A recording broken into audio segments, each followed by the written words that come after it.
Hello students, आगे बढ़ते हैं। नेक्स्ट हमारा जो चैप्टर आता है वो है algebraic expression and operation on them. ठीक है, तो एलजेब्राइक एक्सप्रेशन क्या होता है पहले उसको देखते हैं। पहले चैप्टर का नाम लिख लेते। ठीक है,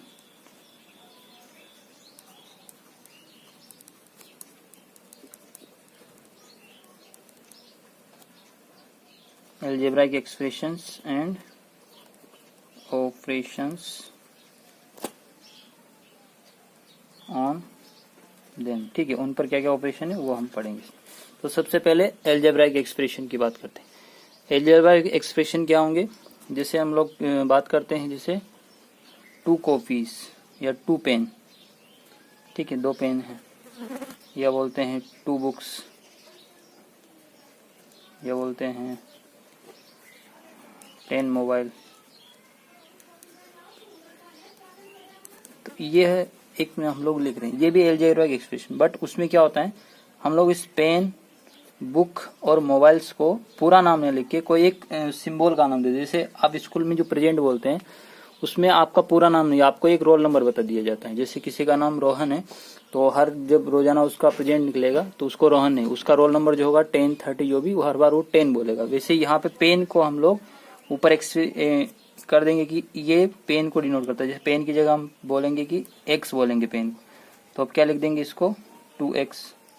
अब 2x जो हुआ इसी को हम लोग एलजेब्रा की एक्सप्रेशन बोलते हैं। ठीक है, यहाँ पे x किसको डिनोट कर रहा है, पेन को।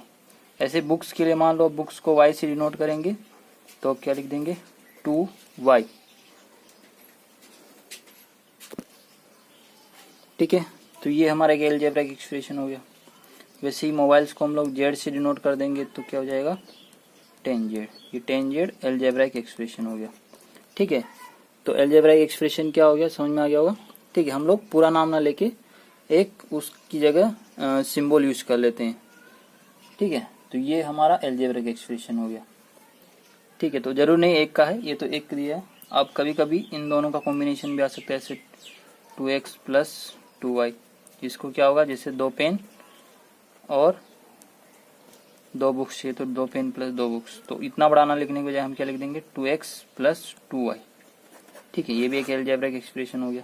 ठीक है, और भी आ सकते हैं 3, तो इसमें कितने भी ऐसे लिखा हो सकता है। ठीक है, अब इसमें आता है जो x और y है उसको क्या बोलेंगे, उसको हम लोग बोलेंगे x एंड y को वेरिएबल्स। ठीक है, और जो ये नंबर है न्यूमेरिकल वैल्यू है उनको बोलते हैं हम लोग कोफिशिएंट। जैसे यहाँ पे 2 है, 2 क्या हो गया कोफिशिएंट। ठीक है, तो जो भी एलजेब्राइक वैल्यू नहीं होंगी उसको हम बोलेंगे वेरिएबल्स। जैसे यहाँ पे एक्स वाई जेड ये क्या है वेरिएबल, और जो न्यूमेरिकल वैल्यू 2, 2, 10 वो है कोफिशिएंट। ठीक है, चलिए आगे देखते हैं।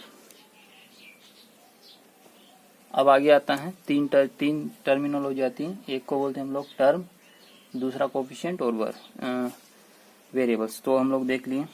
ठीक है, तो वो लिख देता हूँ मैं पहले, फिर हम बोलेंगे टर्म, कोफिशिएंट्स और वेरिएबल्स।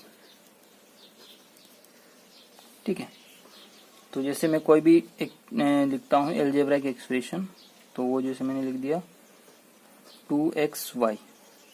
ठीक है, तो ये क्या हो गया, ये हमारा पूरा मिला के इसको बोलेंगे टर्म। ठीक है, टर्म किसको बोलेंगे, ध्यान रखना जिसमें सारे जो लिखे हैं उसमें कुछ भी लिखा हुआ है एक्स वाई जेड या नंबर, उनके बीच में मल्टीप्लिकेशन का साइन हो, मतलब प्लस माइनस नहीं आना। तो ये हो गया पूरा टर्म। अब इसमें कोफिशिएंट क्या है, न्यूमेरिकल वैल्यू जो होगा तो वो 2 है। वेरिएबल्स क्या है एक्स और वाई, तो एक्स एंड वाई वेरिएबल्स हो गए। ठीक है, अब इसकी पावर भी ज्यादा आ सकती है, जैसे 4x² y लिख दिया। तो इस केस में ये पूरा क्या हो गया टर्म, क्योंकि बीच में प्लस माइनस नहीं है। ठीक है, प्लस माइनस देखना है, मल्टीप्लिकेशन और डिवीजन एक ही होगा। तो यहाँ पे कोफिशिएंट हो गया 4 न्यूमेरिकल वैल्यू, और वेरिएबल हो गया एक्स और वाई। x² और y वेरिएबल नहीं है, केवल एक पावर, वेरिएबल की एक पावर को ही हम लिखेंगे यहाँ पे। ठीक है, ऐसा नहीं कि x² और y वेरिएबल हो गई, केवल x और y, क्योंकि यहाँ तो x की पावर 2 है। और नेक्स्ट देखते हैं जैसे -10 एम एन, तो यहाँ पे कोफिशिएंट कितना है, विद साइन लिखना है -10 और वेरिएबल एम और एन। ठीक है, और देख लेते हैं 16xy जेड स्क्वायर, तो कोफिशिएंट क्या हुआ 16, वेरिएबल क्या हुए एक्स वाई एंड जेड। ठीक है, तो अलजेब्राइक एक्सप्रेशन समझ में आ गया। और हमने यहाँ पे 3 टर्मिनोलॉजी बोली, टर्म, कोफिशिएंट और वेरिएबल। ठीक है, टर्म तो पूरा मिला के, उसके बाद में कोफिशिएंट न्यूमेरिकल वैल्यू उसमें से जो आ रहा है, और वेरिएबल्स न्यूमेरिकल वैल्यू के बाद में जो बचता है उनको हम बोलेंगे वेरिएबल्स। ठीक है, चलिए अब नेक्स्ट टॉपिक जो आता है वो आता है हमारा टर्म के ऊपर। टर्म 2 टाइप्स के होंगे, लाइक टर्म और अनलाइक टर्म। लाइक टर्म, ठीक है, एंड अनलाइक टर्म। तो ये क्या होंगे, देखो लाइक और अनलाइक टर्म में क्या अंतर है वो हम देखते हैं। ठीक है, तो लाइक टर्म के लिए क्या कंडीशन है वो हमको आना चाहिए। लाइक टर्म में जो होगा, जो वेरिएबल होंगे उनमें वेरिएबल और वेरिएबल की पावर सेम होंगी तो उनको हम लाइक टर्म बोलेंगे। जैसे अच्छा, इसके लिए 2 टर्म मिनिमम होना चाहिए, एक टर्म तो हमेशा लाइक होगा, कम से कम 2 टर्म के बीच में कंपेयर करेंगे तभी हम बोलेंगे लाइक या अनलाइक है। तो जैसे मैं लिखता हूँ 6x, एक टर्म तो ये हो गया, ब्रेक फिर कॉमा लगा दिया और मैंने लिख दिया 10x। तो इसमें हम क्या देखेंगे, केवल वेरिएबल देखेंगे और उसकी पावर देखेंगे। तो इसमें वेरिएबल क्या है, देखो x, इसमें वेरिएबल क्या है x, दोनों में पावर कितनी कितनी है 1, इसकी पावर इसमें 1 है, तो ये क्या हो गए लाइक टर्म। ठीक है, हमको कोफिशिएंट से मतलब नहीं, यहाँ पे कोफिशिएंट कुछ भी हो, हमको केवल वेरिएबल और उसकी पावर देखना है, तो उसको हम बोलेंगे लाइक टर्म। दूसरा एग्जांपल देखते हैं। हाँ, मैंने लिखा 6xy, यहाँ पे लिखा 3xy। वेरिएबल क्या है x और y, वेरिएबल क्या है x y, पावर कितनी है 1 1 1 1, तो लाइक टर्म हो गया। नेक्स्ट लिखा x स्क्वायर x, अब देखो यहाँ पे थोड़ा लिख दे 3, यहाँ पे 2, इसमें वेरिएबल क्या है x, इसमें वेरिएबल x, बट यहाँ पे पावर 2 है, यहाँ पे 1 है, तो ये अनलाइक हो गया। जो लाइक नहीं होगा वो अनलाइक हो जाएगा। ठीक है, तो समझ में आ गया लाइक और अनलाइक टर्म का डिफरेंस। और देख लेते हैं 6x square Y Z, 6xy Z, coefficient क्या है X Y Z, sorry variable X Y Z है, यहाँ भी variable X Y Z, but यहाँ पे जो वेरिएबल की पावर है वो सेम नहीं, 2 की सेम है वाई जेड की, बट एक्स की पावर सेम नहीं है, तो ये भी अनलाइक टर्म हो जाएगा। ठीक है, तो लाइक अनलाइक पहचाना सिंपल है, केवल हमको वेरिएबल देखना है और उनकी पावर को देखना है। अगर वेरिएबल और उनकी पावर सेम है तो हम बोल देंगे कि वो क्या है लाइक टर्म, और अगर पावर डिफरेंस थे तो अनलाइक। ठीक है, तो ये हमारा हो गया। और एग्जांपल देख लेते, 3 भी आ सकते हैं, m into N, 6m square N और 8m एन स्क्वायर, ये सारे क्या है अनलाइक टर्म है, क्योंकि इन दोनों में पावर सेम नहीं है, इन दोनों में पावर सेम नहीं है और इन दोनों में भी पावर सेम नहीं है, तो तीनों एक दूसरे में क्या है अपने आप में अनलाइक टर्म। ठीक है, तो लाइक अनलाइक पहचान लोगे, वेरिएबल देखना है और उसकी पावर देखना है कि सेम है कि नहीं, वेरिएबल भी सेम होनी चाहिए और पावर भी सेम होनी चाहिए, तो लाइक नहीं तो अनलाइक। ठीक है, ये हो गया हमारा लाइक और अनलाइक टर्म। अब हम लोग आते हैं टाइप्स ऑफ अलजेब्राइक एक्सप्रेशन की, कितने टाइप के अलजेब्राइक एक्सप्रेशन हो सकते हैं।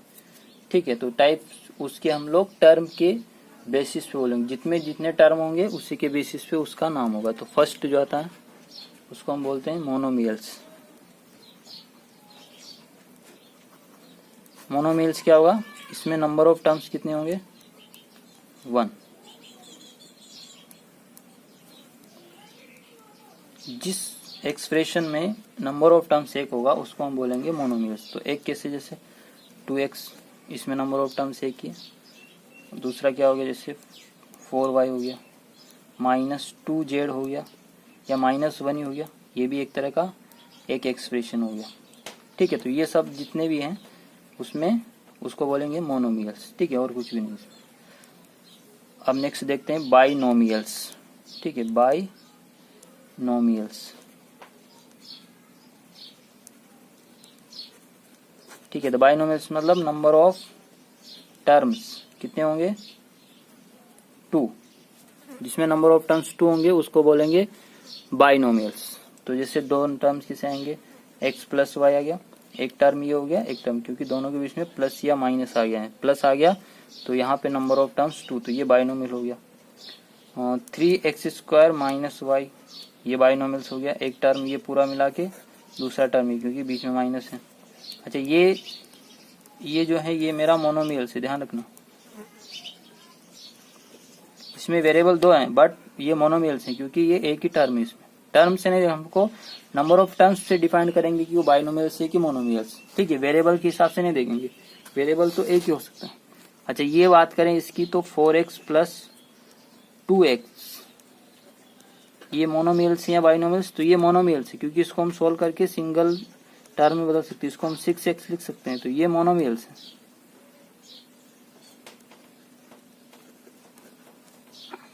इसके बाद ये देखते हैं 4x स्क्वायर प्लस 4, तो ये हो गया बाइनोमियल्स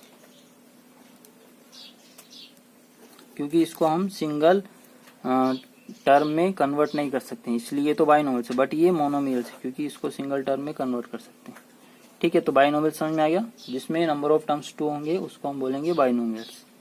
फिर बोलते हैं ट्राइनोमियल्स, ट्राइनोमियल्स, ठीक है। ट्राइनोमियल्स मतलब 3 नंबर ऑफ टर्म्स जिसमें होंगे 3, ठीक है। जैसे सबसे सिंपल देखे तो x plus Y plus Z, ये एक ट्राइनोमियल्स है 1 2 3, ठीक है। दूसरा हो जाएगा X square plus Y square minus 2, तो ये भी मेरा ट्राइनोमियल से 1 2 3 हो गए इसमें। या फिर देखो X square minus Y minus Z, ये ट्राइनोमियल्स हो गया, ठीक है। तो ऐसे जिसमें भी नंबर ऑफ टर्म्स 3 होंगे उसको बोल देंगे ट्राइनोमियल्स, ठीक है। दूसरा एग्जांपल अगर देखो तो ए स्क्वायर प्लस बी प्लस सी हो गया। अब नेक्स्ट आता है पॉलिनोमियल्स। तो अगर नंबर ऑफ टर्म्स जो है मोर देन 3, अगर number of terms more than 3 हो गए तो उसको बोल देंगे पॉलिनोमियल्स। तो कितनी बार से X plus Y plus Z plus U plus W इतने आ जाए, इनकी पावर भी आ सकती है 2 3 4 5, तो वो हो जाएगा पॉलिनोमियल्स, ठीक है। तो 4 टाइप के हम लोग अलजेब्राइक एक्सप्रेशन देखें। मोनोमियल्स जिसमें नंबर ऑफ टर्म्स 1 होगा, बाइनोमियल्स जिसमें नंबर ऑफ टर्म्स 2 होंगे, ट्राइनोमियल जिसमें नंबर ऑफ टर्म्स 3 होंगे, पॉलिनोमियल जिसमें number of terms more than 3 होंगे, ठीक है। 4 5 10 कितने भी आ जाएंगे उनको हम बोलेंगे ट्राइनोमियल्स, ठीक है।